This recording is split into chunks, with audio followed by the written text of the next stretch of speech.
Raico, vamos para casos extraordinários. Eu adoro trocar experiências, né? A gente passa por cada situação, né, Davi? As figurinhas de mercado. As figurinhas de mercado. E aí, vamos para um caso extraordinário aí que vocês possam ter passado para o síndico, né? Que às vezes nem imagina que vai passar aquilo, né?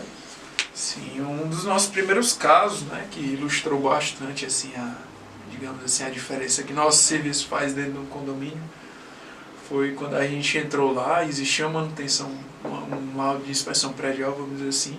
O laudo de inspeção, dentre as manutenções corretivas apontadas nele, ela botava em prioridade, por exemplo, a manutenção da parte elétrica, né?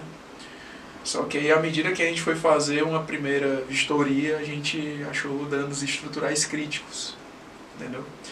Então, isso foi dentro do primeiro mês. Logo no nosso primeiro mês, dentro do condomínio, que a gente faz nosso plano anual, a gente já havia apontado de que, na verdade, a gente não tinha que estar fazendo agora, naquele momento, nenhuma benfeitoria na parte elétrica do condomínio. E sim na questão estrutural, porque realmente estava em processo de falha de estrutura, certo?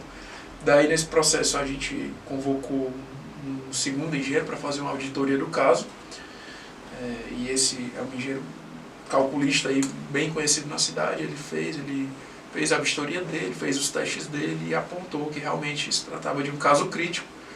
Então, com base nesse parecer técnico e o nosso parecer, a gente uniu as coisas e apontou ao condomínio que a melhor decisão com certeza não seria digamos assim, realizar manutenções da parte elétrica do condomínio, e sim partir para manutenções da parte de estrutura de concreto do condomínio. Então a inspeção predial apontou parte elétrica, isso, com prioridade. Isso. E aí vocês viram, né, que era a parte estrutural. Exatamente. Se o condomínio tivesse dinheiro, que eu nem sei se tinha na época, aí, lógico, dava para fazer os dois em paralelo, né? Uhum. Mas então, nesse caso, a inspeção errou? Não é que errou.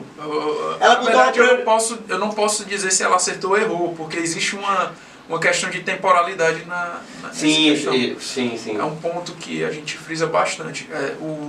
A inspeção predial ela dá um retrato momentâneo da edificação. Então, pode ser que a inspeção predial estivesse certa há 6 meses atrás. Mesmo levando em conta a questão de a parte estrutural demora um pouco mais para se deteriorar, né? Isso, exato. Mas existem casos em que eles ficam ocultos e vêm a florescer em coisa de 2, 5, até 1 ano, 2 anos. Só para a gente completar isso aqui, que eu gosto de... essa parte de inspeção de estrutural, como é que vocês fazem o trabalho de vocês, o modus operandi? Tem alguma sonda, fura? Hoje nós trabalhamos com visual, certo? Caso a gente veja algum problema decorrente de corrosão, vamos dizer, uma trinca, por causa de corrosão de armadura, a gente tira, digamos assim, essa dúvida usando um rasga-trinca, que chama um equipamento que a gente passa pela região da trinca, a gente consegue tirar a parte, digamos assim, fofa do concreto e consegue chegar à armadura e inspecionar ela de uma forma, digamos assim, melhor, mais adequada, né? Então a gente consegue detectar e ver a causa do problema, que seria uma corrosão da armadura. Então a corrosão ela pode vir de várias formas, né? A gente vai investiga, cada caso é um caso, pode ser até de questão da salubridade da região, desde também a questão de um lençol freático que esteja passando numa fundação e está, digamos assim, subindo por capilaridade até o pilar. Então, de várias formas pode estar ocorrendo a origem da patologia. Dando a origem àquela patologia, né?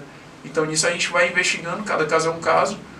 Mas para a trinca, hoje a gente observa elementos estruturais, a gente tem um detector de materiais, então a gente vai encontrando onde é que teria um pilar, vamos dizer assim, escondido numa parede, a gente vai alocando a estrutura ali, e quando a gente vê uma trinca nessa região, a gente já detecta como um problema na estrutura.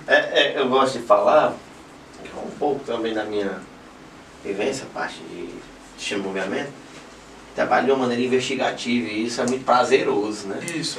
E cada caso é um caso, isso é tão interessante, não fica aquela rotina. Não. Todo dia é uma novidade, é uma experiência e fica aquela investigativa, uma investigação mesmo, né? E aí todo dia se aprende, é um negócio muito muito prazeroso.